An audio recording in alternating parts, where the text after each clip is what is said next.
வணக்கம் viewers, welcome back. எல்லாருமே வந்து ப்ரைஸ் இன்க்ரீஸ் ஆனதை நினச்சி ரொம்ப சந்தோஷப்படுறீங்கன்னு தெரியும். ஏன்னா யாருமே ஃபோன் வாங்க முடியாமல் போனனால யாருமே அந்த செலவு பண்ணுறதில்ல. ரொம்ப நிம்மதியாக இருக்கீங்க. ஃபோன் ஸ்பெக்லாம் போய் பார்க்கறதில்ல. இவனுங்களும் ஃபோனை மாற்றி மாற்றி ரிலீஸ் பண்ணுறானுங்க. ஆனால் என்ன பண்ணிக்கிட்டு இருக்காங்கன்னா நல்லா கெட்டியாக டீக்ரேட் பண்ணிக்கிட்டு இருக்கானுங்க. ஒவ்வொரு மாடலுக்கும் அடுத்த மாடல் சக்ஸஸராக வரும்னு நினச்சா எல்லாம் டீக்ரேட் ஆகி வந்துக்கிட்டு இருக்கு. ஆனால் ப்ரைஸ் மட்டும் பார்த்தீங்கன்னா அப்படியே இருக்கு.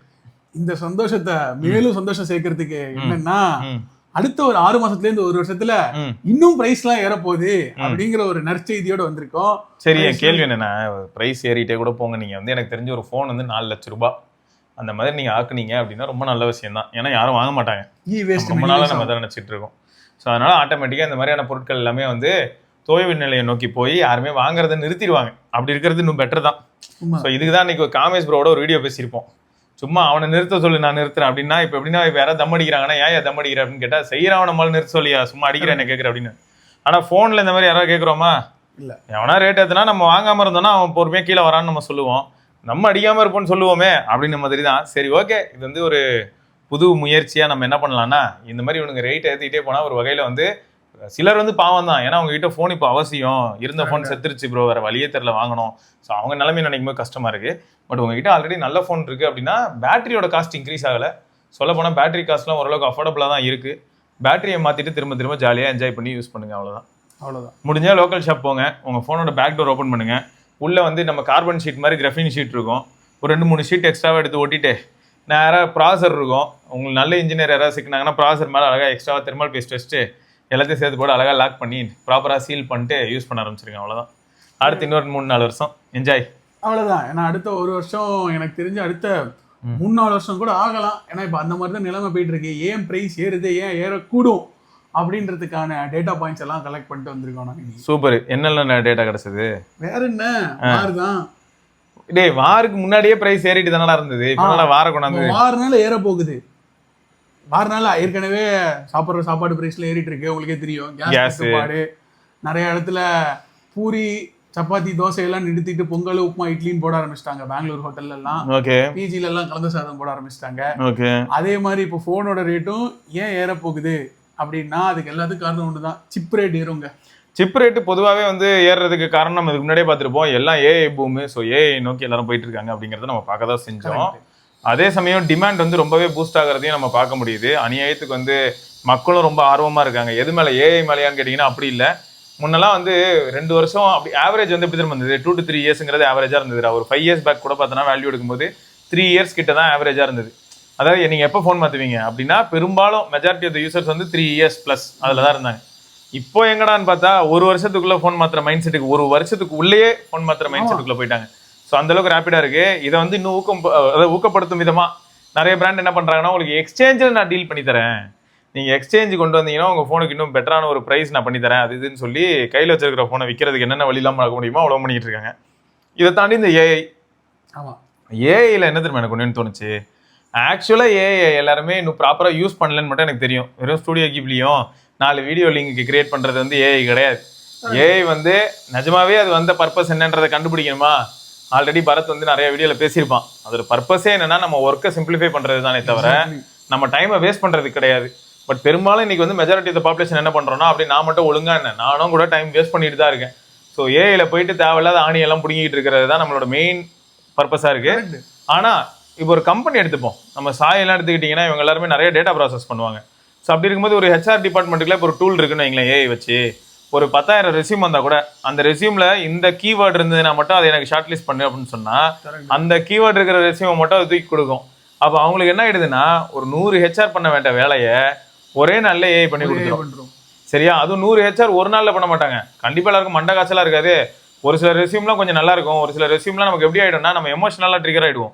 சில ரெஸ்யூம்லாம் சரியில்லைன்னா, என்ன தைரியம் வந்து இப்படி ஒரு ரெஸ்யூம் வந்து ப்ரொஃபஷனலா இங்க அனுப்பியிருப்ப, ஒரு டீடைலும் இல்லை, ஒரு அலைன்மெண்ட் இல்லை, ஒரு ப்ராப்பர் இது இல்லைன்னு சொல்லி சில சமயங்களில் டென்ஷன் ஆவாங்க. இப்படியும் ஒரு ஜென்ரேஷனா? ஏன்னா நாங்கள் ரெஸ்யூம் அனுப்பும் போதே இந்த மாதிரி ரியாக்ட் பண்ணதெல்லாம் பார்த்துருக்கேன். ஸோ அப்படி இருக்கும்போது அந்த ரியாக்ஷன் எல்லாமே அவாய்ட் பண்ணிக்கலாம். ஏஐ என்ன பண்ணுன்னா, கீவேர்ட்ஸை மட்டும் பிக் பண்ணி கொடுத்துரும். அதுக்கப்புறமா இப்போ ஹெச்ஆர் கையில் என்ன தெரியுமா இருக்கு, அலைன்மெண்ட் சரி இருக்கா, இன்ஃபர்மேஷன் ப்ராப்பராக இருக்கான்னு பார்த்து இப்போ கம்மியான ரெஸ்யூம்லேருந்து அவங்க ஃபில்டர் பண்ணலாம். ஸோ அது இந்த மாதிரி ஏஐக்கு வந்து நிறைய பர்பஸ் இருக்கு. கரெக்ட். ஆனா நம்ம எல்லாரும் பண்றது என்னன்னு பாத்தீங்கன்னா ஸ்டூடியோ கிப்லி. நம்ம எல்லாரும் ஏஐனாலே சாட்பாட்னாலே ஏஐ நடத்திட்டு இருக்கோம். ஆனா சாட்பாட்னா ஏஐ கிடையாது, அது ஒன் ஃபார்ம் ஆஃப் ஏஐ, அவ்வளவுதான். எக்ஸாக்ட்லி. நீங்க வந்து எல்லாருமே இப்போ எல்லாருக்கும் ஒரு பொதுவான மிஸ்கன்செப்ஷன் இருக்கு. ஏஐனா என்ன, சாட் ஜிபிடி, ஜெமினை, கிளாடு, அப்புறம் ஆப்பிள் இன்டெலிஜென்ஸ். சொல்ற ஆப்பிள் இன்டெலிஜென்ஸ் அதுவே ஜெமினி தான். ஒரு பர்ப்ளெக்சிட்டி, ஒரு டீப் சீக்கு, இந்த மாதிரி எதையா வரிசையா சொல்லிட்டு இருப்பீங்க. Meta AI. கரெக்ட். ஆனா வேற அது அதை தாண்டி என்னன்னு கேட்க முடியாது. எது உங்களோட டெய்லி டாஸ்கை சிம்பிளிஃபை பண்ணுதோ அதுவே பேசிக்கா ஏஐ தாங்க. எக்ஸாக்ட்லி, வேற லெவல். சரி, மொத்தம் ஏஐ தான் காரணமா சொல்றாங்க. ரீசன் என்ன அப்படின்னா, ஏஐ என்ன பண்ண போகுது, செட் ஆஃப் இன்ஸ்ட்ரக்ஷன்ஸ்ல ரன் ஆக போகுது. இன்ஸ்ட்ரக்ஷன் யார் கொடுக்குறா, ஆல்ரெடி வந்து அதை ப்ரோக்ராம் பண்ண விதத்துல அது எல்லா செட் ஆஃப் இன்ஸ்ட்ரக்ஷன்ஸும் கொடுத்துருப்பாங்க. இப்போ நான் அது கூட பேசி அது என்ன பண்ணுதுன்னா லேர்னிங் ப்ராசஸ்க்குள்ள போகுது. அதாவது கன்சியூமர்ஸ் கைக்கு வந்ததுக்கு அப்புறம் ஒரு ஜென்ரல் யூசர் கைக்கு வரும்போது சாம்பார் இட்லி அளவுக்கு அது வந்து ஃபெமிலியர் ஆயிடுதுன்னா பாருங்களேன். ஸோ அந்த மாதிரியான டேட்டாவையும் ப்ராசஸ் பண்ண ஆரம்பிக்குது. இது எல்லாத்தையுமே ப்ராசஸ் பண்ணணும் அப்படின்னா ஒரு பக்கம் அதுக்கு ஸ்டோரேஜ் மெமரி வேணும், இன்னொரு பக்கம் அதை ப்ராசஸ் பண்ற மெமரி வேணும்.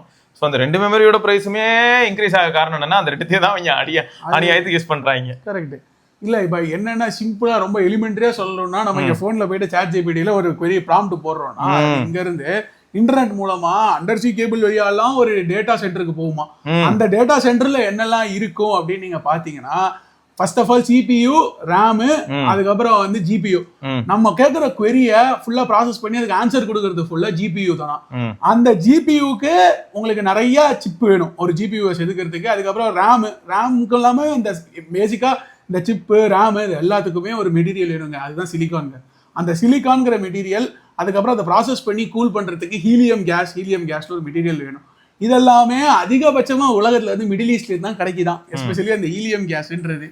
இப்போ போர்ல அந்த ஹீலியம் கேஸ் தயாரிக்கிற இதை ஃபேக்டரியை போட்டு தள்ளிட்டாங்க, ராஸ் லெஃப்ன்ற ஒரு லேபை. அந்த லேபை போட்டு தள்ளினதுனால யார் இப்போ அதிகமா அந்த சிப்பு செய்யறது, ஒன்னு டிஎஸ்எம்சி தாய்வான்ல இருக்கு, இன்னொன்னு செகண்ட் வந்து நம்ம சாம்சங், அது சவுத் கொரியால இருக்கு. சாம்சங் கிட்ட எஸ்கே ஐனிக்ஸ்னு ஒரு இன்னொரு கம்பெனி இருக்கு. நீங்க உள்ளுக்குள்ள லேப்டாப் எல்லாம் திறந்து பாத்தீங்கன்னா ரேம்ல எஸ்கே ஐனிக்ஸ். ஸோ இந்த 3 கம்பெனி தான் உலகத்துல வந்து மேனுஃபேக்சரிங், அதாவது ஃபேப்ரிகேட்டிங்ல வந்து 90% கான்சென்ட்ரேஷனு, பாக்கி 10% சைனாக்காரன் செய்யறான். சரி.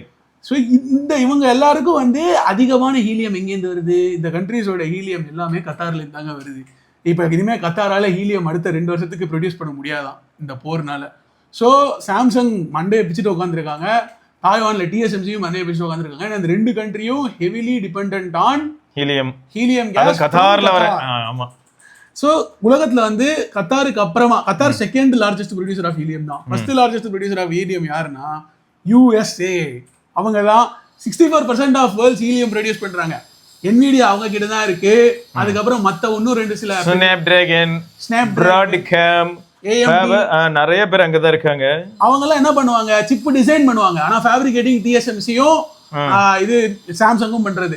சோ பேசிக்கா அவங்க குடுக்குற ஆர்டர் பேர்ல தான் ஒர்க் பண்ணி தர போறாங்க. இனிமே ஹீலியமும் இவங்கிட்டே இருந்து வாங்கி ஒர்க் பண்ணணும். சோ யூஎஸ் இன்னும் பணக்காரனாக தான் ஆயிட்டு இருக்க போகுது. ஏன்னா யூஎஸ்ல இருந்தா நீ ஹீலியம் வந்தா கத்தாரே ரிவைவ் ஆனாலும் அந்த இன்ஃப்ராஸ்ட்ரக்சர் ரெடி வாங்கிடுச்சு. அதை ரெடி பண்ண 1 இயரா தான் ஆகுமா கண்டிப்பா. சோ இனிமே மொத்த சிப்போட பவரும் யூஎஸ் கிட்ட போகுது, சைனாவோட டாமினன்ஸ் குறைய போகுது. ஸ்ட்ராட்டஜிக்கலா சைனா டாமினன்ஸ் குறைய போதெல்லாம் நினைச்சிடாத, ரேட்டு ஏறப்போகுது. தகால்னு பார்த்தா எங்க ஏரியால சுத்திட்டு இருக்க ஹீலியம் பலூன் அண்ணன் எல்லாம் கொண்டு போயிடுவானுங்க அவனுங்க. என்ன நினைச்சிட்டு இருக்கிற நீ, சைனாக்காரனை மட்டும் சாதாரண நினைச்சிடாத. இல்ல அப்படி சொல்லடா, வேற என்ன மெத்தட் இருக்கு, எங்க இருந்து சோர்ஸ் பண்ணலாம், எங்க டக்குன்னு நம்மளால ஷார்டஸ்ட் டைம்ல கொண்டு வர முடியும், அதெல்லாம் யோசிக்க கூடிய ஒரு திறமை வந்து நம்மளோட ரைவலா இருந்தாலும் ஒரு பக்கம் எப்படி பார்த்தாலுமே கடைசியில ஷோல்டர் டு ஷோல்டர் நம்ம பக்கத்துல இருக்கக்கூடிய ஒரு பிரதர்னே சொல்லலாம். அப்படிப்பட்ட ஒரு கண்ட்ரியா இருக்கிறனால அவன் பண்ணுவான், எனக்கு நம்பிக்கை இருக்கு. அவன் செய்வான், என்ன செய்யறான்னு பார்ப்போம். ஏன்னா இங்க பாரு, இதுல மட்டும் இல்ல, இப்போ சிப்புக்குள்ள கொண்டு போனா ஹுவாவே மேல போடாத பொருளாதார தடையே கிடையாது. இன்னைக்கு ஹுவாவே என்னெல்லாம் பண்ணியிருக்கான்னு பார்ப்போம். 2வது, யாரும் எதிர்பார்க்கல, இப்போ சைனால வந்து ஷாமியோட எக்ஸ்ரிங் ரொம்பவே நல்லா இருந்தனால அடுத்து அவங்க 3 நானோமீட்டர்ல இருந்து 2 நானோமீட்டர் இந்த மாதிரி எல்லாம் போயிடக்கூடாதுன்னு சொல்லி அவங்களுக்கு வந்து சாஃப்டா வந்து ஒரு சில பேன் பண்றாங்க. இவங்க ஹார்ஷா பண்ணா பிரச்சனை ஆயிடும்ன்றனால சாஃப்டா, எப்படின்னா ஆல்ரெடி என்ன பண்ணாங்க, உங்களுக்கு வந்து ஆர்ம் கிட்ட இருந்து பிளஸ் இந்த குவால்காமோட டைப்பு, இன்டெல், ஏஎம்டி, வேற யாரெல்லாம் இருக்காங்களோ, நீ அண்ணன் தண்ணி புழங்க கூடாது யாரு கூட, இவங்க கூட ஹுவாவே கூட, ஓகே, அந்த மாதிரி பண்ணாங்க. இப்போ இவங்க கிட்டயும் அதே மாதிரி தான், என்னன்னா next level of technological improvement என்னெல்லாம் இருக்கோ அதெல்லாம் கொடுக்கக்கூடாதுன்றதுல தெளிவா இருப்பாங்க. யாரு, யூஎஸ் அகைன் அதே தான். ஸோ அதனால இவங்க என்ன பண்ணுவாங்கன்னா, இவங்க வந்து ஷார்ட் கட், இப்போ டீப் சீக் எப்படி ஃபேமஸ் ஆச்சு, சாட் ஜிபிடியை மிமிக் பண்ணி சீப்பான காஸ்ட்ல சாட் ஜிபிடி பண்றத பண்ணி பண்ணாங்களா. இந்த மாதிரி அவன் வந்து யோசிக்கிறதுல எப்பயுமே ரொம்ப திறமையான ஆளா இருக்கிறான். அது எனக்கு ரொம்ப பிடிச்சிருக்கு. அந்த விதத்துல வந்து இந்த மாதிரி எப்பயாவது நம்ம கழுத்து நெரிக்கும் போதுதான் உயிர் வாழ்றதுக்காக ஏதாவது ஒன்று பண்ணுவாங்க. நீங்க யோசிக்கிறதுன்னு சொல்றீங்க, இங்க எப்படி பார்த்தாலும் யூஎஸ் தான் ஃபர்ஸ்ட் சாட் ஜிபிடி எல்லாம் மலைச்சு கொண்டு வந்தான். இவன் அந்த காப்பி தான் அடிக்கிறான். அங்கதான் ட்விஸ்டடா. எல்லாமே நம்ம லைஃப்ல அப்படிதான் இருந்திருக்கு. என்னன்னா சிலருக்கு வந்து ஸ்டார்டிங் ப்ராப்ளம் இருக்கும். ஒருத்தனுக்கு வந்து ஸ்டார்ட் பண்ண தெரியும். ஒரு லீடர் வந்து பார்த்தோன்னா முன்னாடி போயிட்டு பார் ஸ்டார்ட் ஆயிடுச்சுரா அப்படின்னு கை தூக்கலாம். ஆனா லீடர் மட்டுமே போயிட்டு 200 பேர் அடிப்பானா? பின்னாடி இருக்கிற இந்த 200 பேர் தான் போய் அடிக்கணும். கரெக்ட். சோ லீட் பண்றதுக்கு யாராவது ஒரு சிலர் தேவை எப்பயுமே. காப்பி அடிக்கிறாங்கன்னு சொல்றது எனக்கு புரியுது, நீ சொல்ல வரது எனக்கு புரிஞ்சிருது. இங்க என்ன மேட்டர்னா இவனுங்க பேட்டன்ட்ன்ற பேர்ல நம்ம ஊர்ல இருந்து நம்ம ட்ரெடிஷனையே கொண்டு போய் ஆட்டை போட்டு வச்சிருக்கானுங்க. அப்ப அதெல்லாம் நான் எங்க இருந்து போய் கேட்கறது? அதனால எல்லாருமே திருட்டு பயலுக்கு தான். இதுல ஹைலைட் என்னன்னா அதுலயே நூதன திருட்டு வரும். ரிவர்ஸ் இன்ஜினியரிங்கிற கான்செப்ட் ரொம்ப வருஷமா ஃபேமஸ். நம்ம காலேஜ்லயே போயிட்டு நம்ம இப்போ அந்த ஃபைனல் இயருக்கு ஏதாவது ப்ராஜெக்ட் பண்றான்னு சொன்னாலே நம்ம மக்களே நிறைய பேர் ரிவர்ஸ் இன்ஜினியரிங் தான் ஒர்க் அவுட் பண்ண ஆரம்பிப்பானுங்க. போன டேர்ம்ல யார் பண்ணாங்க என்ன பண்ணாங்கன்னு பார்த்துட்டு அதையே என்ன பண்ணலாம்னா எண்ட் ரிசல்ட் என்னன்னு பார்த்து அதுல இருந்து அவனுக்கு என்ன போவானுங்கன்னா ரா மெட்டீரியல் நோக்கி போவானுங்க ரிவர்ஸ்ல. ஏன்னா என்கிட்ட ஆல்ரெடி பொருள் இருக்கு. ஸோ டிஸ்மேண்டில் பண்ணி நான் அப்படியே ரிவர்ஸ்லேயே போய் இப்போ நான் ஃபர்ஸ்ட் என்ன இருந்தது அதை கண்டுபிடிச்சிட்டேன்னு அர்த்தம். ஒர்க்கிங் ஃபார்ம்ல வந்துருச்சுன்னு அர்த்தம். எனக்கு வந்து ரிசல்ட் ஆல்ரெடி இருக்கு அந்த மாதிரி. ஸோ இந்த மாதிரி சைனால வந்து அதிகமாக ஒர்க் பண்றாங்க தான். இது வந்து ஒரு வகையில பார்த்தா ஏன் ஸ்மார்ட்டா ஆகுது அப்படின்னா எல்லாருக்குமே இது இன்னைக்கு தேவைப்படுறனால. எல்லாருக்குமே தேவைப்படுதுன்னா இந்தியாவில் இப்போ ஏன் யாருமே டெக்னாலஜிக்கு அடிக்ட் ஆகலையா இல்லை டெக்னாலஜி அடாப்ட் பண்ணலையா? நமக்கு வந்து இப்போ சப்போஸ் யூஎஸ் மட்டும் நம்பி இருந்தா இந்நேரம் போனோட பிரைஸ்லாம் எப்படி இருந்திருக்கலாம்? வேற யாருமே இல்லாம இருந்தா ரொம்ப அதிகமா இருந்திருக்கும். சைனானால தான் சீப்பா இருக்கு. எக்ஸாக்ட்லி. அவன் காம்படிஷன்ல இல்லைன்னா என்ன ஆகும்? இப்போ ஐபோனா இன்னைக்கு பாரு சைனா வந்து காம்படிஷன்ல உள்ள வந்து கடைசியில இப்போ இந்த சிப்னால நாரி போய் நாசமா போய் இப்போ அவன் போன்ஸே இன்க்ரீஸ் ஆயிடுச்சு. அது வேற விஷயம். இதுல ஹைலைட் என்னன்னா ஆல்ரெடி 72,000 ரூபாய்க்கு அவங்களோட போன்ஸ் எல்லாமே இப்போ ரீசெண்டா வந்து ஐகோ OnePlus ரியல்மி எல்லாரும் பிரைஸ் பண்ணும்போது அவங்க ஒரு வார்த்தை கூட இதை பத்தி பேசல. இந்த மெமரி வந்து பிரச்சனைங்க, இது வந்து இன்க்ரீஸ் ஆகுதுன்னு இதை பேசாம சொல்லிட்டு போயிருக்கலாம். இதுல அடுத்து நம்ம எல்லாரும் மக்களும் நம்ம கமெண்ட் செக்ஷன்ல என்ன கேட்டுட்டு இருந்தாங்கன்னா இங்க மட்டும் இல்லாம ட்விட்டர்ல இருந்து இன்ஸ்டாகிராம் வரைக்கும் எல்லாருமே மக்கள் என்ன கேட்டாங்கன்னா அது என்ன இந்தியாவில் மட்டும் பிரைஸ் இன்க்ரீஸ் ஆகுது, சைனா வந்து சேஃபா இருக்குன்னு சொன்னாங்க. சைனாலையும் இப்போ எல்லாருமே வீடியோ போட ஆரம்பிச்சிட்டாங்க. சைனா கிரியேட்டர்ஸ் எல்லாருமே அவங்க ஊர் யூடியூப் இருக்கும் இல்லையா, அதுல என்னன்னா இதாங்க கரெக்டான டைம், தயவுசெய்து ஃபோன் வாங்கிருங்க, ஆல்ரெடி பிரைஸ் இன்க்ரீஸ் ஆக ஆரம்பிச்சிச்சு. நமக்கு வந்து வேவ் இப்போ அங்க வருது, இப்போ அங்க பிரைஸ் ஹைக் ஆகிக்கிட்டே வருது டிவைசஸோடது. ஸோ இது வந்து காமன் அக்ராஸ் குளோப் இம்பாக்ட் வரப்போகுது. நீ சொன்ன மாதிரி யூஎஸ் வந்து எப்பயுமே ஷார்ட்கட்டை நோக்கி போவான். அந்த ஷார்ட்கட்னால என்ன ஆகும்னு பார்த்தனா அவன் நல்லா தான் இருப்பான். அவன் மக்களுக்காக அவன் பண்றான்னு ஒரு பக்கம் யோசிச்சாலும் 4 பேர் நாசமா போய் தான் அவன் நல்லா இருப்பான். அதுதான் பிரச்சனையா இருக்கும். சரியா? இப்போ சைனாக்காரன் நீ சொல்றல அவன் பண்றதுலயும் பிரச்சனை இருக்குது தான், நான் அக்செப்ட் பண்ணிக்கிறேன். என்ன ஆகுதுன்னா யூஎஸ் வந்து ஒரு விஷயம் பண்றான்டா, நான் ரிவர்ஸ் இன்ஜினியரிங்லேயே அதை வந்து கிராக் பண்ணி நானும் பண்ணிடுறேன்டா. ஸோ அவன் பண்ணதை பார்த்து தான் பண்ணிடுறான். அது என்னமோ உண்மைதான். பட் அவன் என்ன பண்ணுவான் தெரியுமா? நான் பண்ணதை யாரும் பண்ணக்கூடாதுன்றதுக்கு என்னென்ன பண்ண முடியுமோ அழிச்சிருவான் அப்படியே. இப்போ ஹீலியம் கேஸ் இவங்க போய் இஸ்ரேலும் யூஎஸ் ஐ மீன் கத்தார் மேல ஈரான் போட்டுருச்சு.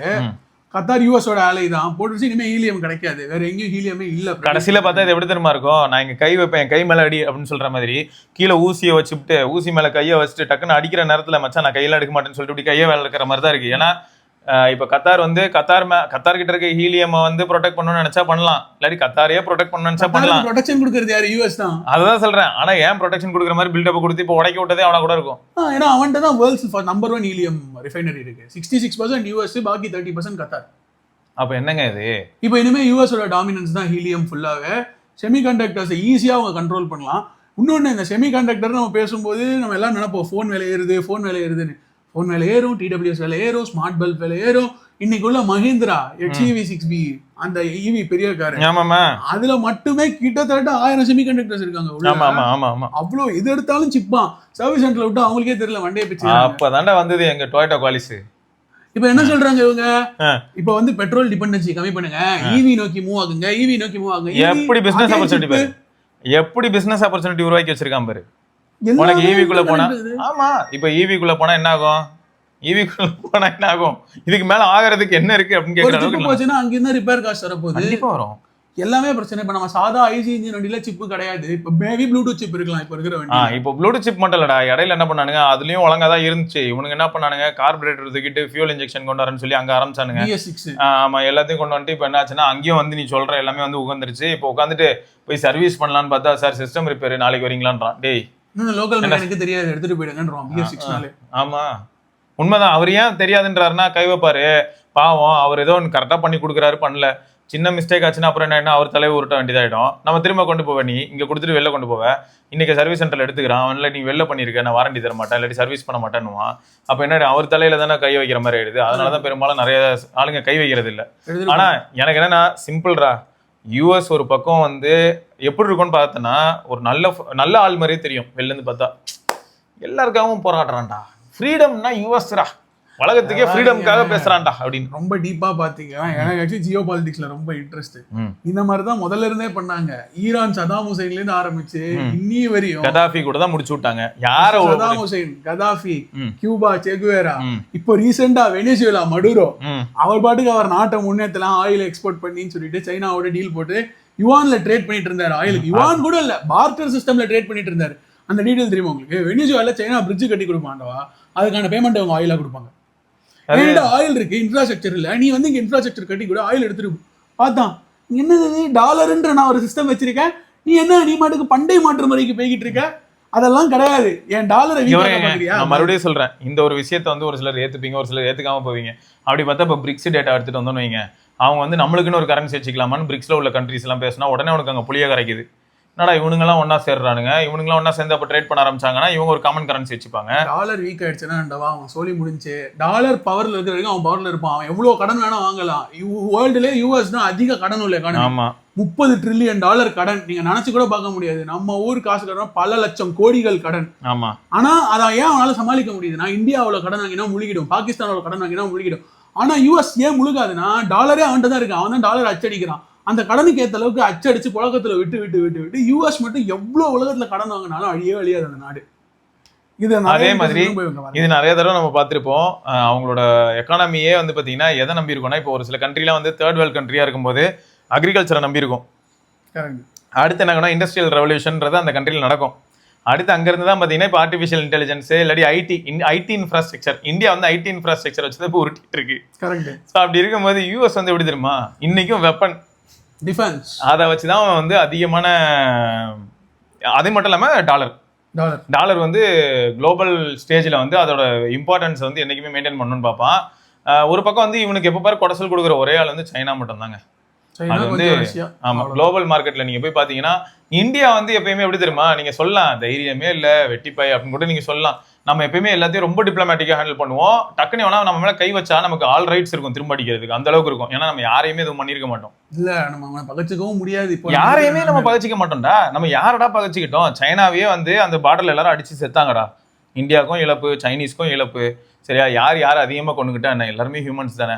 சரியா, நான் 100 பேரை கொண்டுட்டேன் நான் வின்னு அப்படின்னா சொல்ல முடியும். 100 பேர் செத்தாலும் சரி, 20 பேர் செத்தாலும் சரி, ஃபேமிலிக்கு லாஸ்ங்கிறது ஒரு பக்கம், பிளஸ் கண்ட்ரிக்கும் லாஸ்ங்கிறது ஒரு பக்கம். அந்த அன்ரெஸ்ட் ஆகுது. 2 கண்ட்ரிக்கும் இடையில ஆல்ரெடி டெக்னாலஜிக்கல் ரிலேட்டடா ஏதோ 2 கம்பெனி வந்து டைப்ல வந்திருப்பாங்க. இப்போ அது டிஸ்டர்ப் ஆகும். டெக்னாலஜிக்கல் ஏதோ அட்வான்ஸ்மெண்ட் நடந்துட்டு இருக்கும் நிஜமாவே. இங்க இருக்கிற ஒரு இன்ஜினியர் வந்து சூப்பரா அந்த கண்ட்ரில இருக்கிற ஒரு இன்ஜினியரோட பேசி அவங்க வந்து வேற ஏதோ ஒரு டெக்னாலஜி எவால்வ் ஆகிறதுக்கு போயிட்டு இருப்பாங்க. பார்த்தா இந்த பார்டர்ல யாரோ 4 பேர் டீ சண்டை போட்டு மொத்தமும் முடிச்சு விட்டுருவாங்க, எல்லாம் ஹால்ட் ஆயிடும். ஸோ இந்த மாதிரியான பிரச்சனைகளையும் நம்ம யோசிக்கணும்ல. ஸோ அதனால பார்க்கும்போது இந்தியா பெரும்பாலும் எப்பயும் எப்படி இருக்கும்னா, நிறைய பேர் ட்ரோல் கூட பண்ணலாம், இவன் வெட்டிப்பா இவனுக்கு வந்து கன் எடுத்து கூட பதில் சுட தெரியாது அப்படின்னு கூட சொல்லலாம். சுடுறதுனா யாருனாலும் கிளம்பி போய் சுட்டுலாங்க, ஒரே நாள்ல முடியட்டும் எல்லாமே அப்படின்னு சொல்லிட்டு. ஆனா பர்பஸ் அது கிடையாது, எண்டு அது பர்பஸே இல்ல. எல்லாருமே கூடி வாழ்ந்தாலும் கோடி நன்மைன்னு எதுக்குங்க தமிழ்ல முதல்ல சொன்னாங்க? இதெல்லாம் யாரும் ஊரே யாரும் கேளி முடிஞ்சு சும்மா அதை விட்டுவிட்டு அங்கிட்டு அவன் தான் இங்க இவன் உட்கார்ந்தான் அங்க அவன் நின்னான்னு சொல்லிட்டு எல்லாரையும் போட்டு அடிக்கிறது வெளுக்கிறது. இந்த யூஎஸ் பாதி பேர் நிறுத்தி விடுங்க எப்படியாவது. உங்களால ஏதாவது பண்ண முடிஞ்சா நீங்க பண்ணுங்க அப்படின்னு சொன்னா என்ன தெரியுமா பண்ணணும்? நம்ம ஊரை வந்து உருப்படியாக்குறதுக்கு முடியாது. அவனை சொல்லலடா, ஐடி சொல்ல ஒவ்வொருத்தர்கிட்டயுமே ஒவ்வொரு இண்டிவிஜுவல் கிட்டயுமே பவர் இருக்கு. அந்த பவரை வந்து நம்ம ப்ராப்பரா யூட்டிலைஸ் பண்ணணும். எப்படி சொல்றேன்னா, இப்போ ஒரு சிவிக் சென்ஸை பத்தி ஒரு டாபிக் வருது அப்படின்னா, அவருக்கு குப்பை போடாம இருக்கட்டும், நான் போடல அப்படின்னு சொல்ல கூடாது. நான் போடாம இருக்க நான் முயற்சி பண்றேன். யாராவது போடுறாங்கன்னா ஆமா நான் போடலங்க, இப்ப பக்கத்து வீட்டுல யாராவது போடலன்னா போடுறாங்கன்னா அவங்களுக்கு நான் என்ன கேட்பேன்னா, அண்ணே நான் போட்டு என்னையா பாத்திருக்கேன், நீ குப்பையை கூட வெளில ப்ராப்பரா கொண்டு வந்து டிஸ்போஸ் பண்ணுவேன், தயவுசெய்து பண்ணுங்க. உங்களை ஏன் பண்ண சொல்றேன்னா, நீங்க என்ன பண்றீங்களோ அதை பார்த்து உங்க பாப்பா பண்ணும் அப்படின்னு ஒரு தடவை சொன்னா கூட ஒரு சிலர் ரியலைஸ் பண்ணுவாங்க. சிலர் கோவப்படுவாங்க. அவங்க வந்து காலையில ஆஃபீஸ் கிளம்புற அவசரத்துல ஏதாவது ஒரு சில கோவமான மூட்ல கூட இருக்கலாம். அதுக்கு நம்ம ரியாக்ட் பண்ணாம நம்ம என்ன பண்ணோம்னா, பாசிவா போனா அவங்க என்ன பண்ணுவாங்க தெரியுமா, ஆஃபீஸ் போயிடுவாங்க. போயிட்டு ஒரு 2 மணி நேரம் 3 மணி நேரம் அப்புறமா அவங்க ரிலாக்ஸ் ஆவாங்க, அந்த வேலைலாம் முடிஞ்சு. அப்ப அவங்க யோசிப்பாங்க. நம்ம பதிலுக்கு உடனே கோவப்பட்டு சட்டையை பிடிச்சி சண்டை போட்டோம்னு வைங்களேன், ரிசல்ட்டே கிடைக்காது. சில சமயங்களில் சில இடங்கள்ல லைட்டா கொஞ்சம் அமைதியா இருக்கிறது என்னைக்குமே நல்லது. அமைதியா இருக்கிற யாருமே வந்து பாத்தீங்கன்னா கோலை கிடையாது, அப்புறம் ஞாபகம் வச்சுக்கோங்க. வாஸ்தவம் தான். சரியா? அடிதடியில ஒரு பர்பஸும் இல்ல. Waste of time, waste of energy, loss. இப்ப சொல்றீங்க லாஸ், மணி வேஸ்ட், கத்தார் பாரு இப்ப அழிஞ்சு போச்சா, வீணா போச்சா? அது 2 வருஷத்துக்கு இப்போ திரும்ப எல்லாரும் ஒட்டணும் எல்லாத்தையும். அவன் இவ்வளவு நாளை இப்ப ஆல்ரெடி ஒட்டி வச்சிருந்ததுக்கு யார் கொடுப்பா? இப்ப இன்சூரன்ஸ் ஏதாவது போட்டு வச்சிருந்தா கூட என்ன ஃபுல்லா வந்துருமா? ஒர்க் ஃபோர்ஸ் போடணும், எவ்வளவு விஷயம் இருக்கு. இப்ப திரும்பியும் போட்டாலும் கூட பழைய குவாலிட்டில வருமா? அடுத்த 2 வருஷத்துக்கு ரேட் ஏறுமே. ஏறின ரேட் 2 வருஷம் சரியானதுக்கு அப்புறம் இறங்குமா? என்னைக்குமே ஏறின ரேட் இறங்குனதே கிடையாது. அது என்னைக்குமே இறங்குனது இல்ல. அதுல யாரோ ஒரு கேங் வந்து கொளுத்து போய் சுத்துவாங்க இப்ப ஜாலியா. யூஎஸ் தான், வேற யாரு? அந்த நாதாரி தான், எங்க போனாலும் அந்த நாய் வந்துருது. சரி, நம்ம ஆனால் ஒரு சில விஷயங்கள் வந்து நம்ம பாசிட்டிவும் பார்ப்போம், ஒரு சில சமயங்கள்ல நெகட்டிவ்ஸையும் சொல்லுவோம். இப்போ பாசிட்டிவ்னு சொல்லும் போது நம்ம ஃபோன் மார்க்கெட்ல கூட பேசியிருப்போம். யூஎஸ்ல ஏதாவது ஒரு சில பிராண்ட்ஸ் இருக்கு அப்படின்னா அவங்க ரொம்பவே ஸ்ட்ரிக்டா ஒரு சில விஷயங்களை ஃபாலோ பண்றாங்க. இப்போ ஏதாவது ஒரு வார்த்தை சொன்னா யூஎஸ் பிராண்ட்ஸ் உடனே அதுக்கு அடாப்ட் ஆகிறாங்க. அதே மாதிரி மக்கள் வந்து கேள்வி கேட்பாங்க, கேஸ் போடுவாங்கிறதுக்காக ஒரு சில விஷயங்களை அவங்க வந்து ப்ராப்பரா பண்றதையும் நம்ம பார்த்திருப்போம். ஆனா டேர்ம்ஸ் அண்ட் கண்டிஷன் சொல்லிட்டு ஒரு 60,000 லைன் எழுதி வச்சிருக்காங்கன்னா நம்ம அவ்வளோத்தையும் படிக்க மாட்டோம். அதுல வந்து மெட்டாலாம் குறுக்கு நெடுக்க ஏதாவது எழுதி வச்சிருப்போம், நமக்கே புரியாத மாதிரி. உன் வீட்டு பாத்ரூம்ல கூட கேமரா வச்சிருப்பேன், ஆனா நீ வந்து அதை ஏன் கண்டுபிடிக்காத வரைக்கும் எனக்கு கேள்வி இல்லை அப்படின்னே இருக்கும். 60,000 லைன் நம்ம எங்க இருந்து படிச்சு முடிக்கிறது? ஸோ அந்த மாதிரி அவனுக்கு நூதன திருட்டும் பண்ணுவானுங்க. சரியா? அதையும் நம்ம வந்து உஷாரா தான் இருந்துக்கணும். நம்ம சேனலோட அடிப்படை கொள்கை தத்துவம் என்ன வேணா வச்சுக்கோங்க. முதல்ல சேனல் ஆரம்பிக்கும் போதே இதுதான் சொல்லிட்டு இருந்தோம். இருந்த மட்டும் ரீசைக்கிள் பண்ணுங்க, ரீயூஸ் பண்ணுங்க, ரெடியூஸ் பண்ணுங்க. ஏன்னா இனிமேல் சிப்பு வேலை ஏற போகுது. பேட்டரி வேலை ஏறுமான்னு தெரியாது. பேட்டரி இன்னும் சைனாட்ட தான் இருக்கு கண்ட்ரோலு. பேட்டரி மாற்றி அவர் வீடியோ ஆரம்பத்தை சொன்ன மாதிரி பேட்டரி மாற்றி ஃபோன்ஸோட லைஃபை ப்ரொலாங் பண்ணி. இப்போ எப்படி தெரியுமா ஆயிடுச்சு? நானும் பரத்தான் இப்போ வந்து பேசிட்டு இருந்தோம். ரெடியூஸ், ரீயூஸ், ரீசைக்கிள்னு சொல்லியிருப்போம். இப்போ வந்து ரெடியூஸ், ரிப்பேர், ரீயூஸ், ரீசைக்கிள். ரிப்பேருங்கிற ஒரு விஷயம் நம்ம ஊர்ல வந்து இருக்கலே பெஸ்ட் ஆச்சுன்னா எல்லாத்தையுமே நம்ம ரீஸ்டோர் பண்ண முடியும். அப்படி ரீஸ்டோர் பண்ணிட்டா அகைன் அதையே யூஸ் பண்ண முடியும். இப்போ ரீசெண்டாக ஒருத்தர் வந்து கமெண்ட் செக்ஷன்ல அழகா சொல்லியிருந்தாரு, அண்ணா எனக்கு 8s Gen 3 ரொம்ப பவர்ஃபுல்லாக ஃபீல் ஆகுது, ஆனால் நம்ம ஊர்ல எதுக்காக வந்து 8 Gen 5 வருதுன்னு எனக்கு தெரியல, இதுலயே என்னோட எல்லா டாஸ்கையும் என்னால் பண்ண முடியுது. ஸோ இப்போ அவர் உடனே 8 Gen 5 வாங்குறவங்க எல்லாம் குறை சொல்ல அவர் வரல. அவர் என்ன சொல்றாரு தெரியுமா? நம்மளோட அடிப்படை தேவைகள் எல்லாமே 8s Gen 3 பூர்த்தி பண்ணும்போது நம்ம கிட்ட எதுக்காக 8 Gen 5 எல்லார்கிட்டயுமே விற்கப்படுது? அது இருக்கட்டும், அது ஸ்டோர்ல இருக்கட்டும், ஆனா எல்லாருக்குமே ஏன் 8 Gen 5 போட்டு தள்ளுற? இப்ப எப்படின்னா நார்மலா 200 MP கேமரால வர அவுட்புட்டை ப்ராசஸ் பண்ண முடியுமான்னு கேட்டா 8 Gen 1 8+ Gen 1 பண்ணும். சரியா? இல்ல சரி நான் தப்பா சொல்றேன்னே இருக்கட்டும், கண்டிப்பா 8 Gen 2 பண்ணும். ஏன் பண்ணோன்னு கேட்டா சாம்சங் தான் 200 MP கொண்டாந்து வச்சிட்டானே S23 அல்ட்ரால.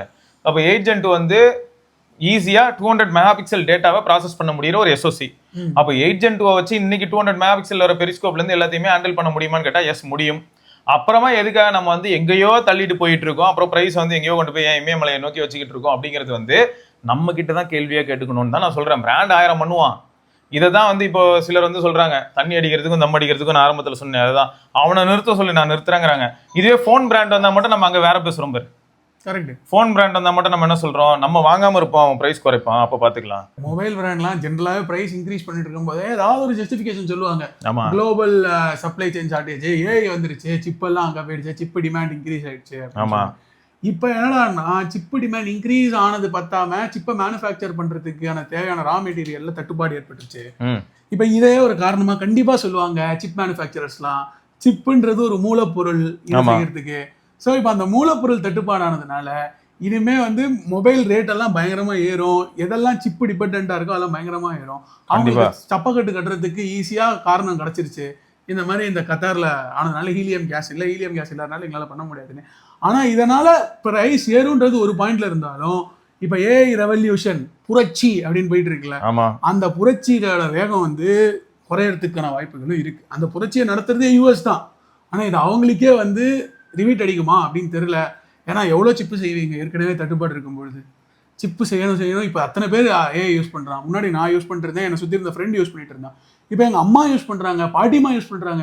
இப்போ ஆப்வியஸாக யூசேஜ் பேஸ் அதிகமாக யூசர் பேஸு அவங்க இன்னும் அந்த டேட்டா சென்டரை பெருசுபடுத்தும் போது இன்னும் அதிகமாக ரேம் வைக்கணும், ஜிபி வைக்கணும். இது எல்லாத்துக்கும் அதிகமாக சிப்பு தேவைப்படும், அட்வான்ஸ்டு சிப்பு தேவைப்படும்.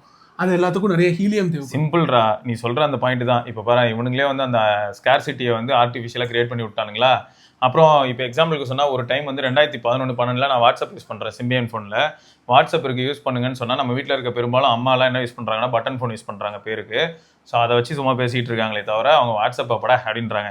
பட் இன்றைக்கி என்னடானா நான் கூட யூஸ் பண்ணுறது இல்லை ஷேர் சாட்லாம், அவங்க ஷேர் சாட் யூஸ் பண்ணிட்டு இருக்காங்க. அடுத்த ஜென்ரேஷனை பார்த்தா ஸ்னாப் சாட் யூஸ் பண்ணிட்டு இருக்காங்க. ஸோ எல்லாருமே ஏதோ ஒரு ஆப்புக்குள்ளே போய் செம்மையாக அடிக்ட் ஆகிட்டாங்க. அப்போ ஸ்மார்ட் ஃபோன் இல்லாமல் அவங்களால இருக்க முடியல. டக்குன்னு ஒரு நாள் ரீசார்ஜ் பண்ணாம விட்டு பாருங்க. நம்ம வீட்டில் இருக்க பெரியவங்க எல்லாம் ரீசார்ஜ் பண்ணாம விட்டு பாருங்களேன். வீட்டில் இருக்க ஒய்ஃபையும் நம்பரையும் ரீசார்ஜ் பண்ண விட்டீங்கன்னா அவ்வளவுதான். எல்லாத்துக்கும் ஒரு டேட்டா சென்டர் தேவை. இவங்க சொன்ன எல்லா ஆப்பையும் மெயின்டைன் பண்ண ஒரு டேட்டா சென்டர் வேணும். அந்த டேட்டா சென்டருக்கு சிப் வேணும், ரேம் வேணும். இந்த யூசர் பேஸ் அதிகமாக எல்லாமே அந்த பாயிண்ட்ல தான் வந்து முட்டும். ஸோ ரொம்ப சேலஞ்சிங்காக இருக்குது. நீங்கள் என்ன நினைக்கிறீங்க? உங்களோட கருத்துக்களுக்காக தான் மெயினாக இந்த பதிவை நாங்கள் பண்ணியிருக்கோம். ஏன்னா எல்லாரோட புரிதலுமே அப்படியே 100% அக்மார்க்கு உண்மைங்க அப்படின்னு கிடையாது. நாங்கள் ஒரு சில விஷயங்களை பார்க்குறோம். நாங்கள் பார்க்குற கண்ணோட்டத்தில் அதை வந்து அதை பற்றி உங்ககிட்ட நாங்கள் கொண்டாந்து சேர்க்குறோம். ஸோ உங்களுக்கு இது வந்து எப்படி தோணுது? நீங்கள் ஒரு சில கண்ணோட்டங்களில் பார்ப்பீங்க. உங்களுக்கு வந்து சொல்லப்போனால் யூஎஸ் வந்து இன்னும் ஃபேவரபிள் அண்ட் பெட்டர் கண்ட்ரியாக கூட தெரியலாம். சப்போஸ் அப்படி தெரியுதுன்னா கூட அதுக்கு ஒரு காரணம் இருக்கலாம். ஸோ அந்த காரணத்தை நீங்கள் சொன்னீங்கன்னா அதையும் நாங்கள் கேட்டு தெரிஞ்சுக்கும் போது அந்த ஒரு பரிமாணத்தில் நான் பார்ப்பேன். அதே இப்படியும் இருக்கா, ஓகே ரைட் அப்போ நாங்கள் தப்பாக தான் சொல்லியிருக்கோம் போல அப்படின்னு கூட தோணும். ஸோ உங்களுக்கு என்னெல்லாம் தோணுது அப்படிங்கிறத மறக்காம கமெண்ட்ல சொல்லுங்க. என்னைக்கா இருந்தாலுங்க திரும்ப நல்லா ஞாபகம் வச்சுக்கோங்களேன். ஒரு இண்டிவிஜுவல் கைக்கு வரும்போது என்ன ஆயிடுதுன்னா, இண்டிவிஜுவல் ரெஸ்பான்சிபிலிட்டி ஒரு பக்கம் சொன்னாலும் என் ஃபேமிலி நல்லா இருக்கணும் அப்படின்னும் போது யாரோ ஒருத்தங்க அடிக்க வராங்கன்றதுக்காக எதிர்த்து அடிக்கிறதுக்கு அந்த ஃபேமிலியில் இருக்கிறவங்க யோசிக்க மாட்டான். இதே சமயம் சில இடங்கள்ல என்ன ஆகுதுன்னா, பேராசைப்படுறதுனால 4 பேர் அழிக்கிறதுக்கும் யோசிக்காம செயல்படுறாங்க. நம்ம ஊர்லயே ஏன் மண்லையா எத்திக்ஸ் எல்லாம் மறந்துட்டு எவ்வளவு பேர் அப்படிலாம் பண்ணிக்கிட்டு தெரிவாங்க. 4 பேர் நாசமா போனா எனக்கு என்ன, என் வீட்டுல எல்லாம் நல்லா இருக்காங்கல்ல அப்படின்ற மாதிரியான ஒரு சில தாட்லாம் நிறைய பேருக்கு இருக்கு.